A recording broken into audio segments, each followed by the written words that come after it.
I said this in my Letterboxd entry of this movie, but I figured that if this review was gonna tank all of my credibility as like a serious critic per se, and like when I'm talking about movies, that's totally fine. My opinion is my opinion. It's funny that I'm saying it for this movie, but either way, I recently watched The Beekeeper.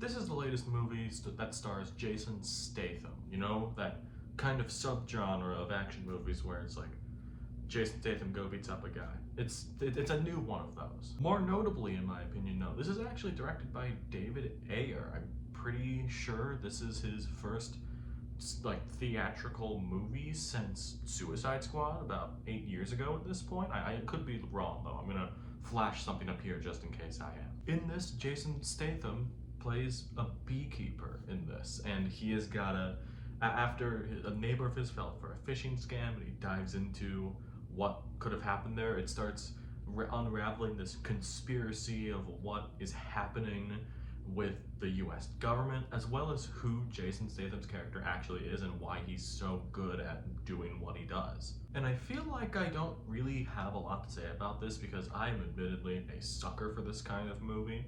You know, like Cobra and Commando, you know, like that little era of movies where like action stars would just beat up a lot of people, like that, you know, that specific era. It feels like one of the good ones from that era. It just happens to be made now, and I appreciate that. And if I'm being totally honest, I think this is a pretty big win for the director, David Ayer, which this guy's had a bit of a rough patch recently, especially with, he's talked about what happened with Suicide Squad a lot on Twitter, and as much as I despise that movie, it's not because of him. And I think the only other movie I've seen of his that he's directed is Fury with Brad Pitt, and that's also a pretty good movie. So at this point in my mind, of the things I've seen of his, he's two for three. This actually has a surprisingly stacked cast. I really only knew Jason Statham was gonna be in it, but Josh Hutcherson is in this for quite a bit. There's small appearances from Jeremy Irons, Minnie Driver, and Felicia Rashad as well, and they're all good in the little bits they have. Emmy Raver Lampman plays an FBI agent that is like on Jason Statham's trail. I keep calling him Jason Statham because I legitimately do not remember this guy's name, which I guess isn't really the fault of the movie, but the whole thing of just like, yeah, he's a beekeeper. Like, at first they're like, oh, that's a code name for something. No, he's literally a beekeeper. In the first half of this movie, there's a lot of shots of him like dealing with beehives, and in the full beekeeper outfit, he gives people jar of honey, and he throws jars of honey at people. It's honestly a pretty funny bit. What makes it even funnier is that later in the movie, you see another beekeeper in terms of like who he was in his past, and they just don't do that. They're just like a covert ops guy. And on top of that, nearly all of Jason Statham's lines are bee-related or are bee-related puns.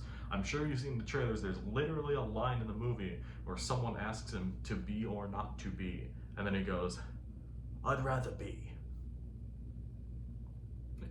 This is the type of silly and fun that I can vibe with. This is it right here. The action in this is honestly pretty cool as well. I would like to highlight a little sequence closer to the end of the movie where he fights the guy that asks him to be or not to be, who I think is Scottish or Irish. I couldn't really place the accent in the movie, but it felt like something that came out of the first John Wick movie. It really had this electric feeling to it that as much as I think the action and the rest of the movie is good, it did not, it honestly elevated the movie just a little bit to me, and it was a damn good scene. I mean, from a technical aspect, it's pretty well shot as well. There weren't really there wasn't anything like standoutingly bad with it. I think the cinematography in some of the fights is pretty cool, although like a personal nitpick of mine is that there are a lot of cuts in the action.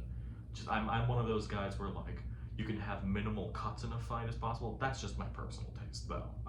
It didn't affect my enjoyment of the movie at all, but it's so much of a nitpick. I just feel like you can overcut like that one scene in Taken, which is somehow not the first time I mentioned that in there, but I'm gonna put that up here as well while I talk about it because It's not as bad as this, but there are quite a few cuts in there that it kind of I like a good one take fight.